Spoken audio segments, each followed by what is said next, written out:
episode of Markets Panorama, a podcast by Monetaria where we discuss about economics and financial markets. We are very excited because this is gonna be our first video podcast ever, our first live video podcast ever, and our first interview ever. I will not add anything else. Let's kick off. Brian, it's great to see you. Thank you very much for connecting to this podcast of Markets Panorama. I'm really flattered. I will ask you straight away who you are, what do you do for a living, and we'll move from here. Awesome. Well, thank you so much for having me, Nico. Very flattered to be here and honored that you invited me as a guest. I'm Brian DePello. I'm the managing director of Monarch Point Consulting Group, which is basically a strategy to execution consulting company. We execute transformations, cost cutting, profitability enhancement, all kinds of other mumbo jumbo that consultants use lingo. So basically, we just help businesses, take their strategy and execute. Been doing that particularly for about 10 years now. Love it, enjoy it. And right now we, as of December, are taking a little sabbatical while we remodel our house, traveling the world, literally circumnavigating for 9 months. So we started in December, we're going through August, and we've been doing that for a couple months now. Oh, amazing. Okay, what are you now then? So right now I'm currently in Coolangatta, Australia. We've been here for about 4 days now, getting some surf, some sun. I'm incredibly sunburned, as we were just talking about. Did not expect this much sun, but it's been fun. The water's clear. The people are lovely here. And yeah, I've always wanted to come to Australia, and it's an absolutely lovely place. Oh, amazing. So is it an immediate recap? So you decided to leave the US where you are based. You are refurbishing your house. And so you decided to go with your family, right? Not you alone, with your family for 9 months around the world, and you are in Australia. Awesome.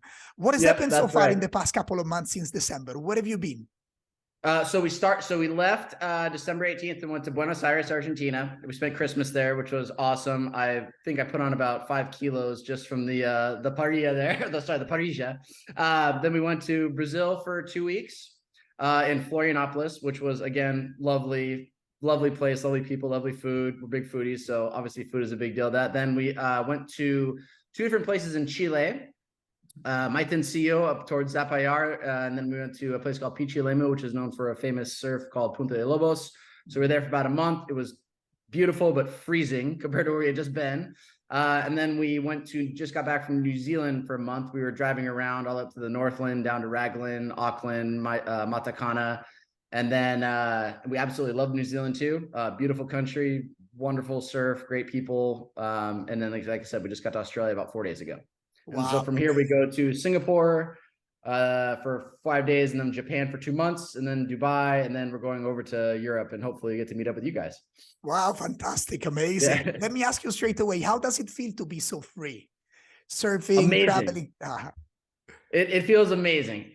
Even with 2 kids, one of which has never traveled the world because she was born in 2020, and COVID was going on, so she has not really traveled much, but even with the kids, it's been free, just liberating to get outside the work environment. As I said, I've been completely unplugged for about a couple of months now with the news, intentionally doing some digital detoxes. I have to keep up with stuff to keep the business going, but, just for the most part, just doing a full-on sabbatical and just traveling and enjoying time with family.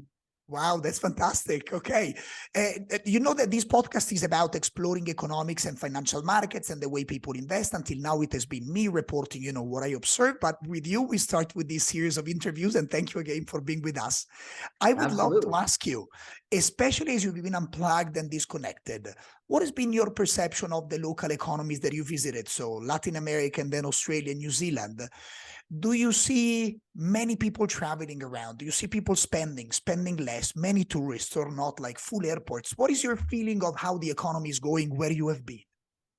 That's an interesting question because, I'm pretty perceptive to that, coming from, I worked in finance, you and I have talked about this, and prior to working, most of my clients in consulting are financial services companies. And, part of that is we're always keeping up to date with what the markets are. And partially why I've tuned out is to avoid that. But, from a purely observatory, perspective looking, I wouldn't know that there was a quote recession going on, that there was, interest rates are skyrocketing, because from what I've observed, people are spending money. In certain places where we were remote, they were still, the sense was that people are spending money, people are happy. I did not see a lot of American tourists, but I think that's going to be warming up.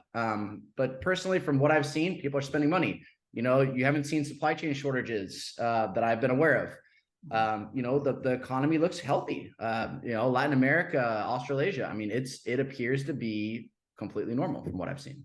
Oh, fantastic. Super interesting. So also moving from one place to the other, being very different economies, you didn't notice any major change, right? Or people moving, maybe not Americans, but fair amount of tourists, hotels relatively full, Airbnbs. Yeah, the prices are higher. I will admit the prices are higher right now for travel than I've historically seen. And I think that's just because there is a little bit of disruption as people are trying to readjust in the post-COVID era, with people traveling. Airlines, immediately cut costs. They got rid of some routes. So I've been seeing a little bit of frustration there. The logistical transportation and travel side is a little bit unlike it's been prior to COVID. There is, hotels are more expensive, airlines are harder to find. There's only one flight I found from Santiago, Chile to Auckland on LATAM. And, it was ridiculously expensive. I think for 4 of us, it was almost $15,000 for 4 of us just to do that. It was outrageous. So, and some of the hotels are more expensive in other areas. So I think that's really the only thing outside the ordinary. But again, I think that's just kind of more of a transition towards a return to normal in, the travel and leisure sector. Okay. Let me ask you something practical on traveling tips. No, you are based in the US, and so you earn in dollars, and you've been in different places with different currencies. Are you exchanging like cash? Do you find it easy? Are you spending a lot of fees? Do you have a smart new bank? How are you managing all of this? I don't want to sound, arrogant, but I feel like I'm ripping a lot of these places off because I mean, when I was, I obviously budget everything in advance, figured out what we would spend and, looked at currency exchange rates, et cetera, when it comes to planning. And I mean, I gotta say, in certain places, it was almost like I felt bad. I was the exchange rate, even in Australia and New Zealand right now, I think it's 63 to the US dollar. So everything's a little bit more than half off in the Kiwi dollar. And then Aussie, I think it's 70 cents. So, I mean, my wife just went and bought a dress for her birthday and, it was a 20% sale. I mean, basically she got a half off because, 30% deal there. And especially I have to say the cheapest was the Brazilian real. I mean, we were going out for sushi dinners, multiple rounds of drinks, and feeding a family of 4 was $40. I mean, and really nice high-end sushi places. I mean, I was like, when I retire, I want to go back here because it was just, super nice and warm and tropical, and the people were nice and beautiful. And, it just, the exchange rates are bad. Now, the only place I noticed it was abnormally expensive was Chile. And I don't know if that was necessarily the exchange rate. From what I heard from other expatriates who were living in the area that I was chatting with as we were traveling, they said, no, Chile is just abnormally more expensive than other places in South America. And they had actually lived in Australia and said, it's just more expensive there. So I think that was the only outlier, but even still compared to the US dollar, it wasn't that bad. Oh, fantastic. So for our followers, maybe not remembering or not knowing, we had 2022 with a big spike in value up for the US dollar. It has been declining slightly in the past couple of months, but holding up against the major currencies, including the euro. And so still, we have come to a peak of the dollar value, and you feel it that the dollar is very valuable still against other currencies. And so, of course, you are benefiting from it when you go and exchange rates in different parts. Okay. They call it King Dollar for a reason. I don't mean to sound like the arrogant American here, but the dollar is having a lot of power right now, even still. Yeah. Okay. Fantastic. Let me ask you back to your trip, away from economics and markets. Any big highlight, beautiful places or adventures, and any big lows that you tried that you want to share with us? Would love to hear. I gotta say it's been pretty smooth. Everything has gone very well. The kids have traveled well. Everywhere's been very, very kind to us. The locals have been very welcoming. The lowest of lows was probably getting food poisoning in Chile right before a road trip. So I landed in Santiago, got food poisoning the night before. We had a 2-hour drive, and then had to try and find a hospital. That was a rough, probably one of the rougher moments of my life. And then we were out in. And I'm getting old too, so this is probably just my thing. But I had an old sports injury that came back to haunt me when I was literally in the bush in New Zealand, about hours away from the nearest medical service, and my rib dislocated, and I couldn't breathe, and I couldn't find a chiropractor, and That was fun to try and work out, but we mostly health oriented stuff that, that happens, and I saw a quote from Anthony Bourdain. I can't recite off the top of my head, but it was basically like, travel is not always cracked up what it's cracked up to be. You get hurt, you get injured, bad things happen. It scars you. I mean, it was something along those lines, but we've experienced that. But for the most part, the pros of travel far outweigh, those few instances where it was quite painful and scary. Okay, wow. Your wife must be a superwoman right now, no? With these rescue and support operations. She's a superhero. I think all women just get, they don't get enough credit for what they put up with. Me running around trying to handle all logistics and her handling 2 kids with, multiple 12-hour flights, 5-hour drives. I mean, for all the moms out there that put up with us, crazy men trying to travel the world and seem like we're, modern day adventurers, kudos to them, especially on International Women's Day right now. Exactly.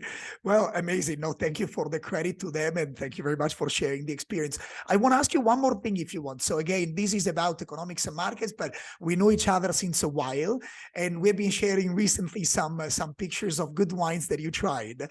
And so I want to leave a bonus question, which is, in general, maybe I will ask you 2 things. So in general, and in the last couple of months, what is the best wines that you have traveled? And I will say why I'm asking this question.